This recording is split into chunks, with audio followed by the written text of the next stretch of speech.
There comes a time when we need to cut the bullshit and be very realistic about where we personally stand in the sexual marketplace. What is our sexual market value? This superficial thing based on your looks, your money, your status, and your game, your charisma, your personality. Wouldn't it be great if we were all Tristan Tate, just smooth, like the modern day James Bond, right? Like the representation, like the real breathing flesh James Bond of today, right, would be Tristan Tate. It'd be great if we could all be that guy, but we're not. I know that I'm never going to be considered that sexy guy to the top level girls in a city like Los Angeles, New York. I don't have the pigmentation for it. I don't have the muscles for it. I don't have the jawline for it, okay? I'm about to have the hair for it when the transplant finishes, okay? But that's all I have going for me, a little bit of hair, okay? I don't have the money. A lot of you guys think I'm just like super rich. I'm not super rich. You watch this in 2 years, I probably will be. But as of now, I'm not super rich. So I made a decision a long time ago, knowing this, that I was just never going to be that amazing top tier, 0.01% of guy that could actually get a feminine, beautiful woman in the United States, and decided to get out. I'm in a secret city. I don't want to reveal it on YouTube. I already revealed it on my Instagram, RedbeardRants1. You guys can DM me the word secret city and I will send you the name of the city. I don't want it to get too big, so I'll send it to some people on Instagram. But I'm in this secret city in Brazil. 2 days that I've been here and I've been laid twice. Gorgeous girls, and they were the easiest layups I ever had. This is what I call my small town strategy. So going back to what I said, it would be great if we were all Tristan Tate, but because we're not, we have to implement smarter strategies to get ahead. So the first thing is, of course, working on yourself. I'm not going to go into that in the video. Gym, tan, fashion, build your network, build your income, etc. But again, like I said, we have to be very, very realistic. If you're just 45 and you haven't struck it rich yet and you're not in that good a shape, it's just, the muscles never came in, whatever, you have to be realistic. And what you can do is, rather than build yourself up, look, you always want to be building yourself up. This video is not telling you not to build yourself up, but at a certain point, you got to be realistic and know where you're kind of capping out, and you can attack the other end. And instead of focusing on improving yourself, you can go to a dating market that's much easier and more favorable. Hence what I call my small town strategy. Now, I didn't invent this. This is just something that I like to talk about a lot, and hopefully, I'm popularizing now. Okay, so even when you just go internationally, a lot of guys think that they're just going to walk off the plane somewhere, Manila, Philippines, Bangkok, Thailand, Medellin, Colombia. I currently live in Sao Paulo. I'm on vacation in this secret city, which again, you can DM me secret city or secret town, whatever, on Instagram. I'll send it to you.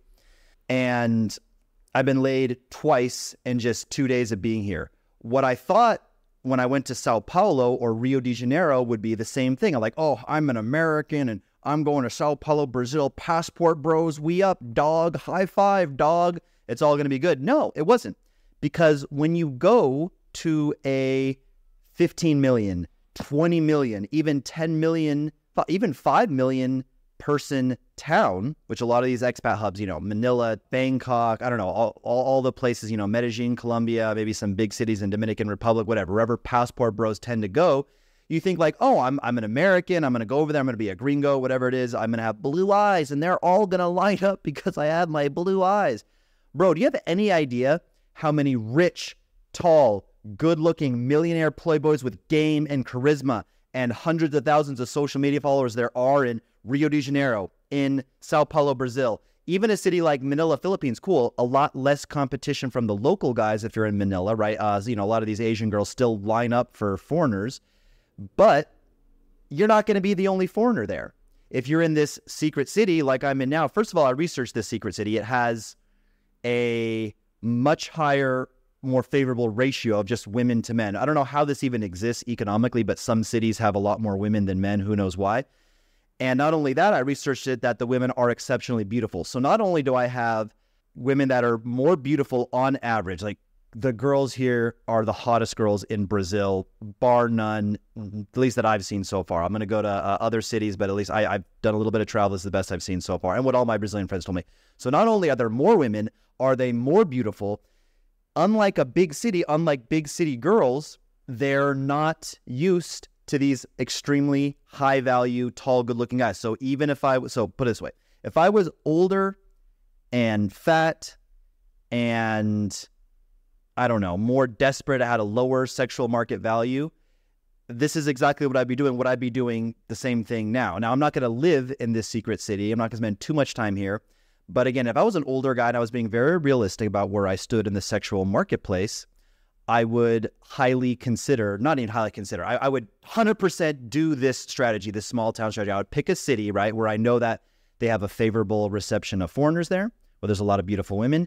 The two girls, these two layups that I had in this secret city, one of them, 19 years old, absolutely gorgeous, one of the hottest girls I've ever been with.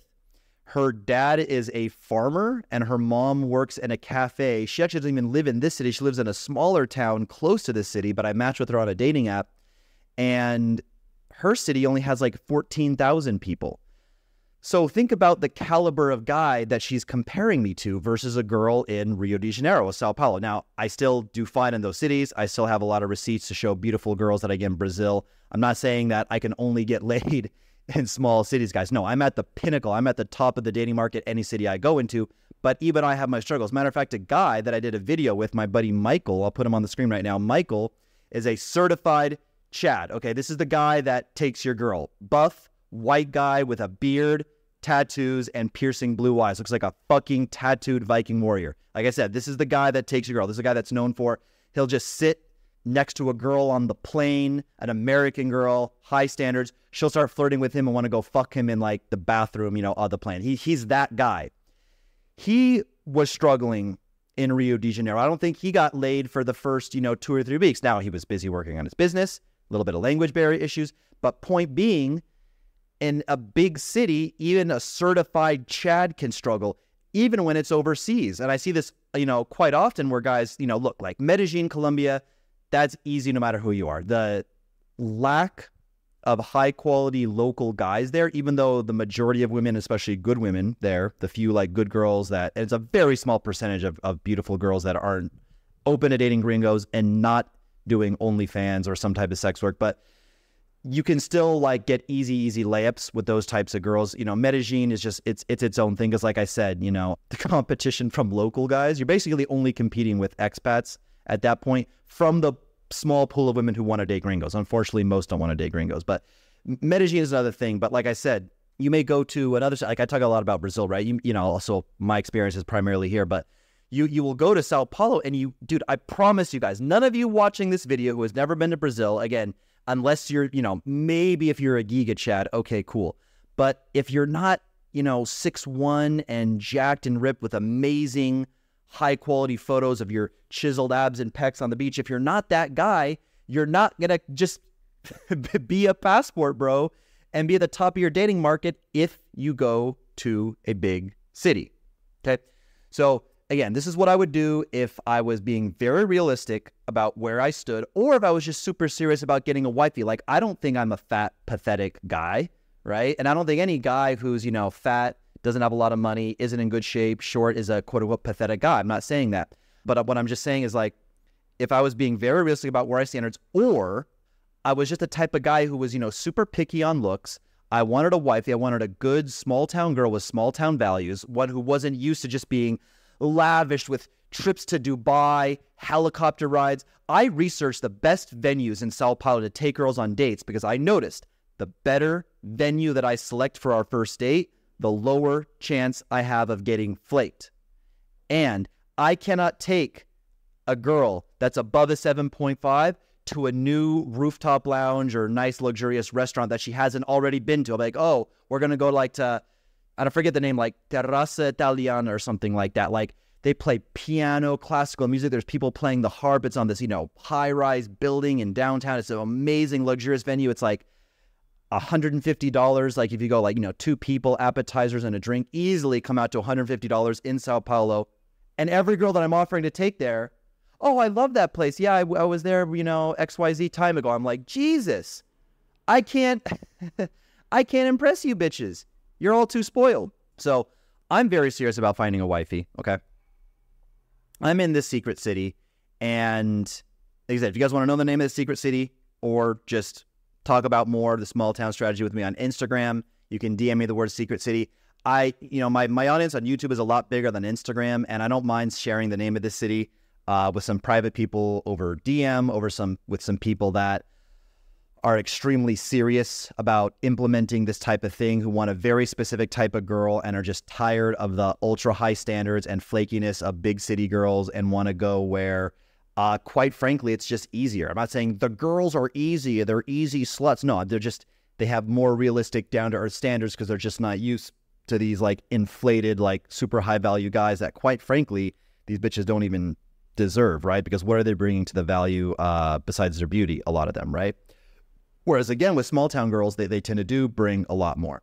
But there's a right way. You don't want to go too small of a city because then you get a lot of like, brain dead girls that are a little too simple, a little too boring. And you don't want to go too big, obviously, otherwise you shoot yourself in the foot. And you don't want to go where, foreigners are perceived in a bad way, like Medellin or probably anywhere in Antioquia. That's the state that Medellin is in. You want to go to also a place where the girls are beautiful and your type, right? The girls here are extremely physically, my type. So, for what it's worth. And, that's an advantage about Brazil. You can find areas where they all have like, German descent, blue eyes, blonde hair, and, they're that type if you're into that. And you can find, the big booty morena, like brown skin Latina. You can find, black girls, whatever you want. So I'm really, really bullish on Brazil. If anyone wants to come kick it with me in Brazil too, also send me, a message on Instagram. But don't message me for some weird profile with like the picture of like a baby or a duck. I'm just going to ignore you. Serious guys only. So hit me up on Instagram, guys. That's where I give the best advice. And I go a lot deeper into this small town strategy that I talked about. And like I said, if you're very serious on getting a wifey, or you're just being very realistic about where you stand, you're older, you're chubbier, there's nothing better than you can do than put yourself in an easier dating market where you can still be impressive. Again, I talk about it. It's geographical arbitrage, right? It's like how a baggie of a certain, white powdery substance in Colombia might be worth, $2 a gram because they manufacture it there. But by the time that, $2 1 gram bag of this mysterious white powder makes its way to Japan, now all of a sudden it's worth $400 a gram, right? Because of the journey it had to take. It's the same thing. It has the same effect. It has the same value. It does the same thing to your dopamine receptors in your brain, no matter where you use this mysterious white substance. But solely based on its geography, about where it is on the planet, its GPS longitudinal and latitudinal coordinates, its in value increases. And the same thing happens with human beings in the dating market. Follow me on Instagram, also RedbeardRants1. That's all for today, guys. Peace.